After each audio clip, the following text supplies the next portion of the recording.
Well, What grade would you give it? I mean, they filled all their needs, I think.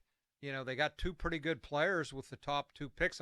I mentioned last week that huge tight end from Georgia that they were able to, I guess he has injury issues, but I mean, he's a mammoth guy.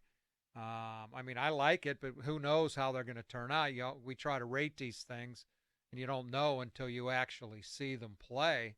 But I mean, the tackle comes highly. We talked about him on Friday, highly regarded. Joe, I think you said you'd have been thrilled if they took Joey Porter Yeah. with that 32nd pick instead of trading down, and they did.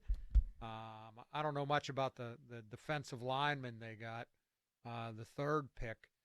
But, I mean, on paper, it looks damn good, Bob. Yeah, I mean, they did everything, and they did it pretty shrewdly. There was no jumping the gun by Omar Khan, who waited in the first round. He could have traded up earlier and given up more to move to a certain area. He waited until it came to him, and they got what they wanted, and then they end up getting what they wanted in round 2 to start.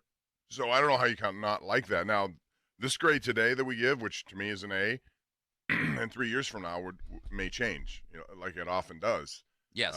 The Devin Bush thing was the latest and most recent example of how people thought this was the best deal in Steelers history. This guy's going to be a whatever, and you just never know.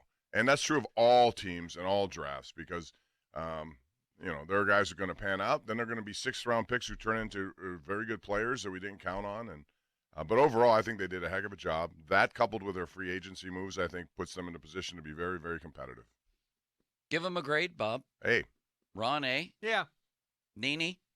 I give him an A. I think they addressed all their needs, and I think they did so at value, right? I mean, Joey Porter Jr. slid all the way to 32. If you look at what ESPN ranked Benton, he was at 35. They picked him at 49. Washington was at 39. They picked him at 93.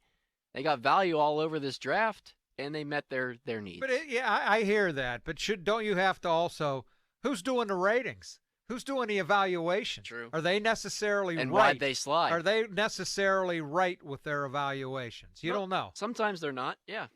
But, I mean, I saw the same thing you did. Like they got every single guy lower than probably he was projected to go. Right.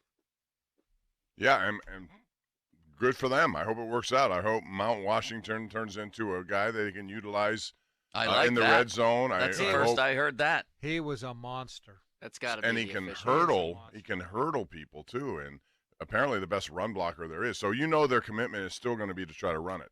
And now that you have all these mauling guards they brought in free agency, you have Broderick Jones on one side, and then you have Mount Washington on the other side, potentially chipping in on the run game. You may see them do what they've been trying to do unsuccessfully, really, for the last couple of years and run the ball. Well, they were successful in the second half of last year. In the second half, but overall, the numbers do not indicate that. They want to have stronger numbers, and if that happens, I think it will have a better effect on the pass How about game. Mike Tomlin stepping up with con artist? That's what he called it. That was a good one, too. Omar Yeah, Khan. I like that. And I liked Omar's response. I've been called worse. Yeah. The con artist. I thought that was pretty cool. Who came up with that first? Because Tomlin was saying he had seen He had that heard on it. social It was somewhere media, on right? social media. It's I don't been know. on the internet for a while. What's he doing on Real social good. media? He should be watching film and not That's right. social media. No, he said he heard it. Yeah, I'm sure. I'll give him an A-. I still would have preferred they go up and get the corner rather than the tackle. And to me, this whole draft hinges on Joey Porter because that, to me, is still the most glaring issue that they have going into the season potentially is the cornerback position. This team gave up, top 5, or if you want to call it bottom 5, explosive pass plays in the league last year. And if Joey Porter turns out, I think it has potential to be a great draft. If he doesn't, then to me, they left their greatest need on the table. Dane Brugler from The Athletic. He's given Folsey the Belfont snorkel a couple of times lately, Folsey. So we do hold that against him, actually, in his evaluation.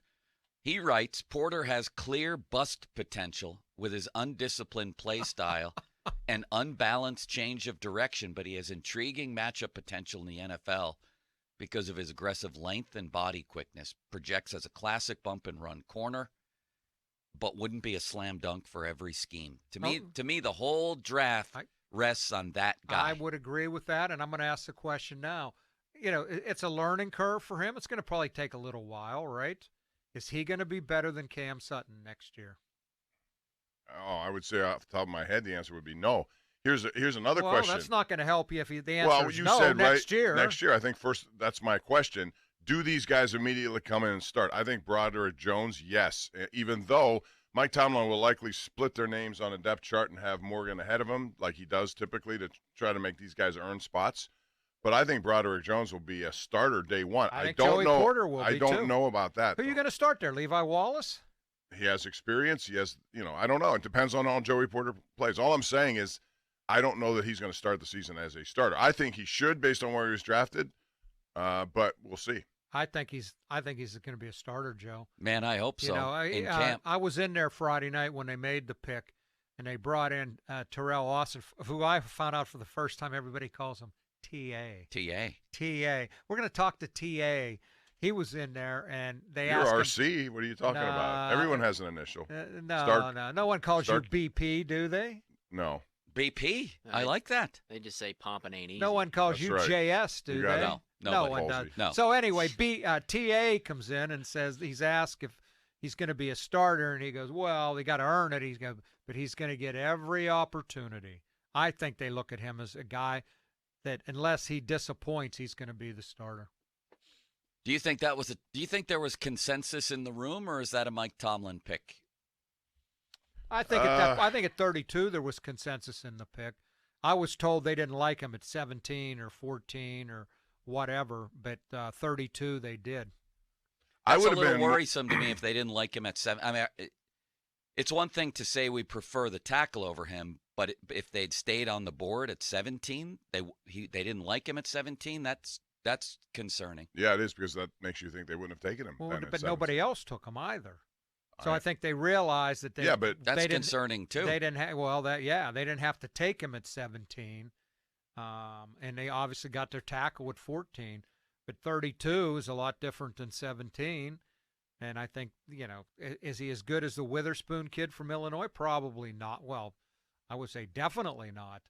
But does that mean he can't have a long career as a starter? No, he could be. I think who he knows? could end up Nobody being good. knows. I'll be interested though if he. How about if it's one thing to start in game one. It's another. Let's say they open with Cincy To be again. You're good gonna in have game following one. Jamar Chase in game one. No way. how about I if think how about if it's they didn't 60-40 he starts. how about if they didn't have the trade up, they didn't get Broderick Jones, and at 17, hypothetically, let's say one of those other safety or corners dropped, and you'd have a choice between Porter and one of those other guys, Gonzalez or Witherspoon. Right. What do you think they would have done then? I think everybody would have taken Witherspoon, but he was no way he was going to drop. And then I don't know. Ron said, didn't you see something where Tomlin questioned Gonzalez a little bit? Yeah, at Sports Illustrated, he told Minka something about this guy doesn't have the competitive fire that we want or something along those lines, paraphrasing. I mean, when it comes to corners, I trust Belichick over Tomlin, given their history, right? New England's turned undrafted guys into $30 million players. How about they They've drafted a drafted players. kicker and a punter, I think. I know. I mean, Yeah, he had That's Belichick's interesting. drafts haven't been immaculate by any stretch of the imagination, but on the topic of corners, I'll go with his judgment, and that's why I give it an A-. I would have moved up to get the corner. I think that's what leaps off the page with this team.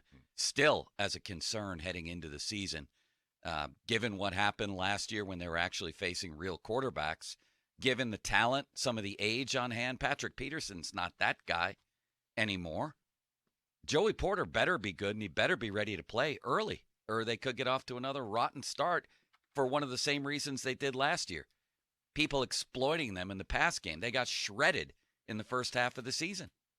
Now, I not get having that, TJ but Watt's I part of also it. see That so was- many that was a guys. factor, Troy no doubt. Polamalu's moved up. They trade for him. The rookie years took him a long time. I'm just Yeah, but saying. their defense was better overall I understand that, back then but than still, it he is was now. Troy Polamalu, and he couldn't figure it out in the first year to get on No, the there's field. no guarantee. I would put it at 60-40 that Porter starts. There's no guarantee he's going to walk into an NFL camp and suddenly be ready to stare down Amari Cooper and Jamar Chase and Tell you people what, like that. there are a lot of good people. I think Zay Flowers was a good pick for Baltimore too. They needed somebody like that. So it's going to be a lot of matchups to Joey Porter, if it's him or anyone, Peterson or Levi Wallace. They're going to be targeted a lot, and I don't think Joey Porter was targeted all that much at Penn State, which may explain why he doesn't have that many interceptions. He He's will be somewhat targeted yeah. in the NFL. He's somewhat of a mystery.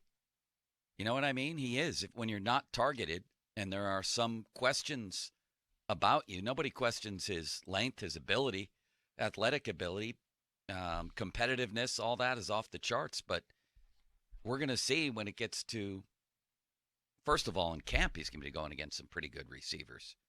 We're going to see real early. You know, And to me, the whole draft hinges on that pick.